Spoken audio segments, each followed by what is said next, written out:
The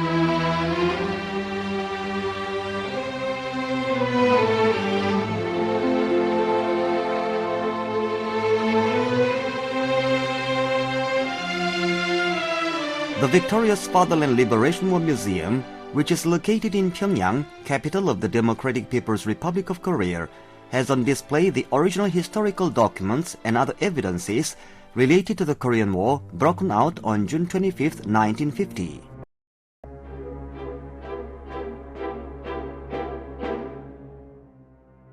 Then, who started the Korean War?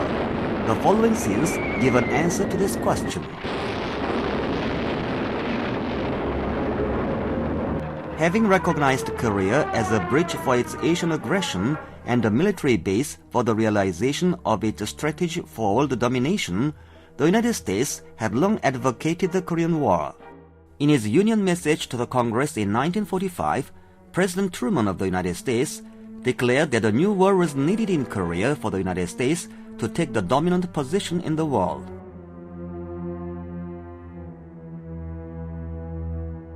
On September 8, 1945, the U.S. imperialists occupied South Korea without firing a bullet and enforced the military rule.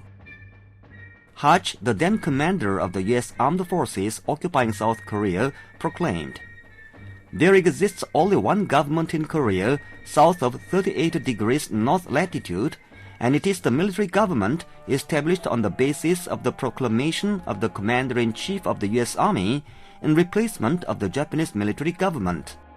The U.S. military government in South Korea retained all the military and police fascist mechanisms which had existed under the Japanese colonial rule and issued the military government ordinances numbers 1, 2, 3, and 4. In addition, the United States began to organize the South Korean Popular Army according to the military government ordinance number 28, which covered the military issues. The United States disbanded by force the People's Committees in all parts of South Korea and outlawed the activities of all democratic political parties and social organizations. Then they illegally fabricated the Seungmanri regime through the subversive May 10th separate election.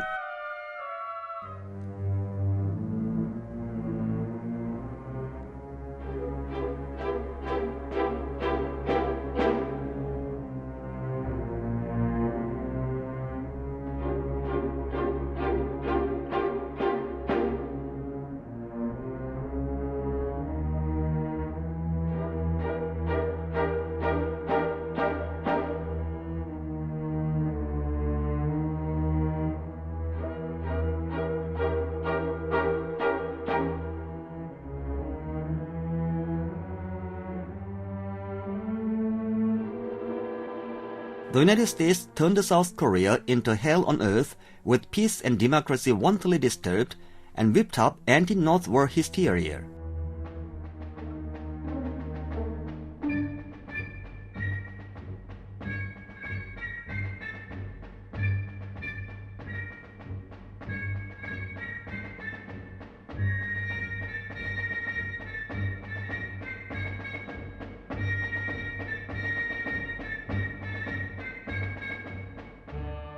The United States forcibly drafted students and young people in both urban and rural areas for military training and reformed the existing National Defense Force into the regular ROK Army, to which it gave the American-style military education and training under strict supervision and control.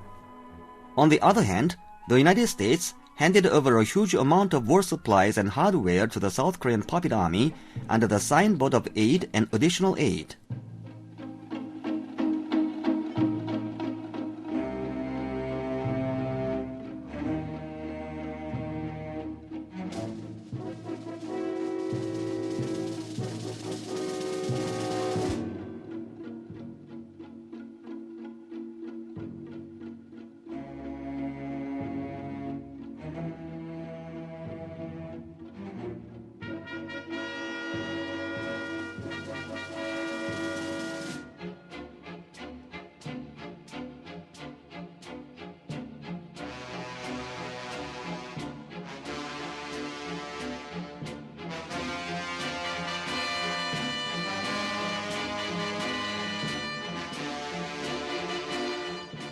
From 1949, the United States committed a lot of armed provocations along the 38th parallel.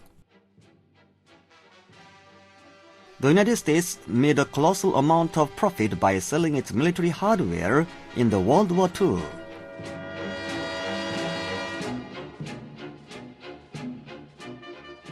After the World War II, however, the United States lost the market for its weapons and other military hardware and consequently plunged into a catastrophic economic crisis.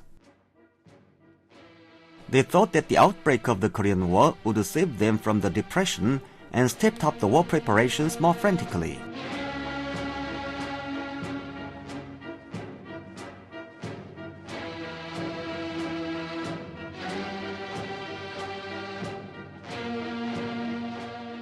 They built or rehabilitated the military bases and facilities on Japan's 4 islands, including the Air Force Base in Okinawa, and turned them into their strategic springboards so that they could readily support the Korean War immediately if broke out.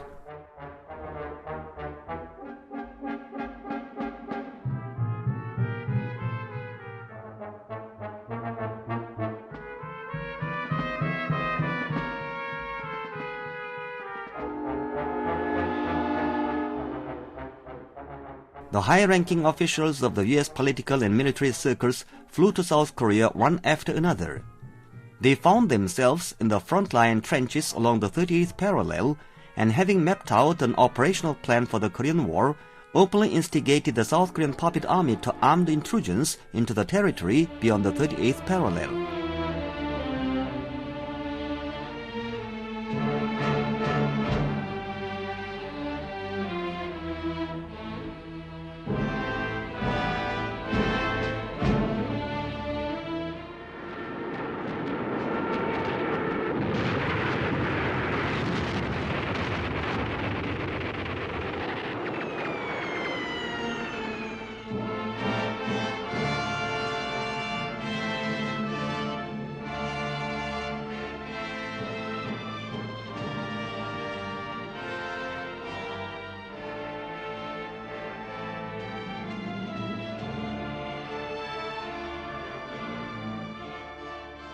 In February 1950, MacArthur called Seungman-rhee to Tokyo and had a secret talk with him, in which the former gave to the latter the 11-point instruction for the Korean War in July that year.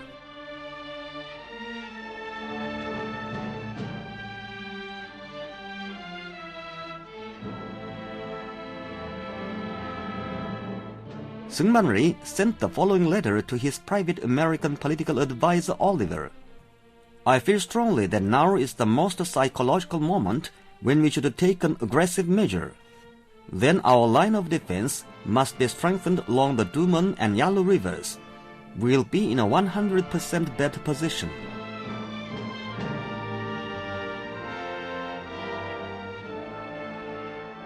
On June 17, 1950, the U.S. presidential envoy Dulles flew to South Korea with a mission to inspect the war preparation and fix the date for the start of war.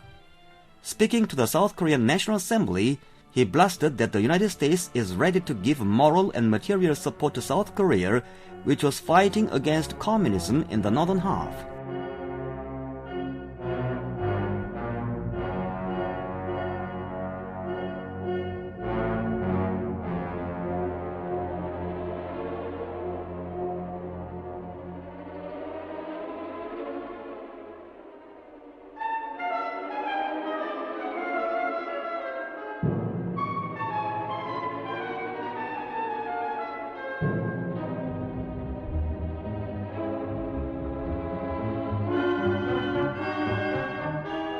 In his farewell message to Seungman-rhee, Dulles wrote, I attach great importance to the decisive role which your country can play in the great drama that is unfolding.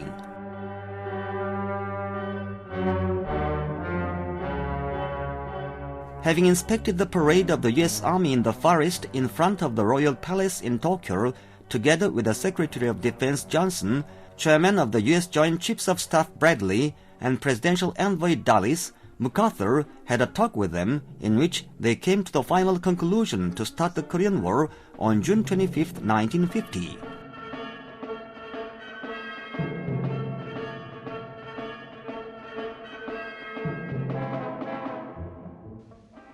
Roberts, head of the American Military Advisory Group, explained to Seungman Rhee, "We have chosen the June 15th, and this explains our prudence. It is Sunday. It's a Sabbath for both the United States and South Korea Christian states. No one will believe we have started a war on Sunday."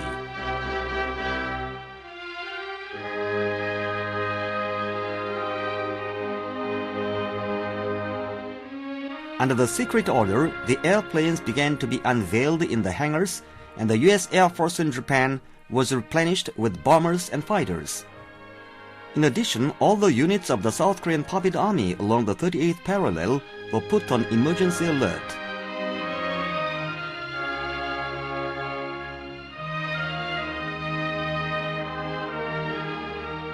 To mislead the world opinion, however, the high-ranking officers of the MacArthur's staff were on weekend excursion to Nikko, a resort area in Japan, and the fictitious frontline officers were ordered to spread the rumor as if they had been startled to get the news of the war in the middle of the ball in the Army Club in Seoul. A few hours before the start of the war, on the other hand, the American families were all shipped away to Japan by a Norwegian boat.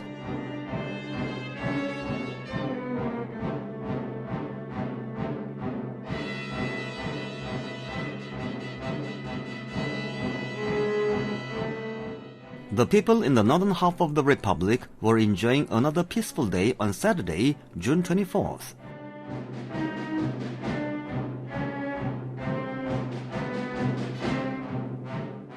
At 4 a.m. June 25, 1950, the South Korean Puppet Army broke out the aggressive war against the northern half of the Republic at the instigation of the United States.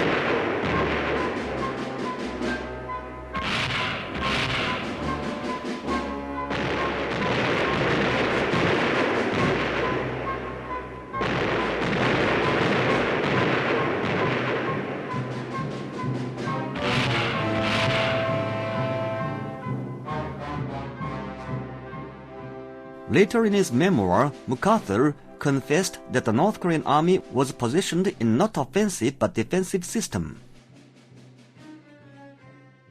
The whole world unanimously denounces the United States as the starter of Korean War.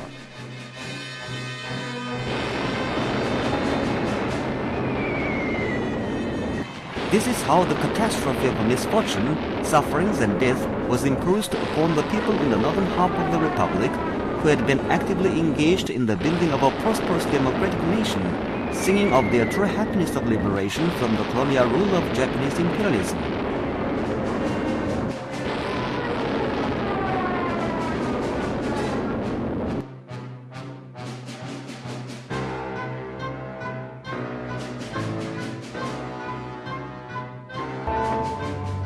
The historical documents and other evidences displayed at the Victorious Fatherland Liberation War Museum clearly prove how many Korean people shed blood and how serious damage was done to the whole country in the Korean War broken out by the United States.